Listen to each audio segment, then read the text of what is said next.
وصلت بعثة المنتخب العراقي إلى العاصمة الرياض، ونتيجة لهذا التأخير ارتأى حكيم شاكر المدير الفني لأسود الرافدين أن يستغني عن التدريب الصباحي ويكتفي بالمسائي.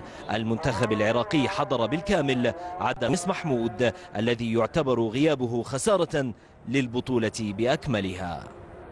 لو يسمح لي القانون يعني الله يطول عمر يونس لكنت أضع الوشاح على يدي أولا قبل اللاعبين. يونس لاعب كبير، يونس احنا بالعراق نقول كسر ظهري، لكن الحمد لله يعني حبي له وتقديري له لا زال في داخلي.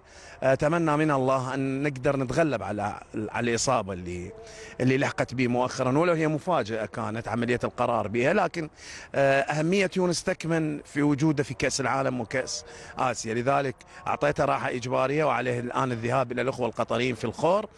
سيكون متواجد في الخور لغرض اتمام عمليه العلاج، ومن ثم وبعون الله العوده بعد بطوله الخليج للتدريبات.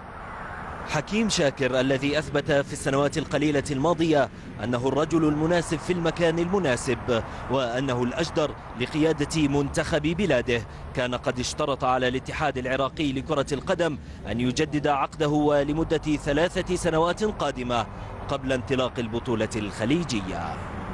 أكيد واحدة من الأساليب الاحترافية عليك أن تضمن عملك وخطتك وبرنامجك ومن ثم تنفيذ استراتيجيتك، لذلك كنت أسعى أنه يجب أن يكون لدي برنامج طويل الأمد، برنامج طويل يؤثر على نوعية اللاعبين أو الجيل المتواجد معي.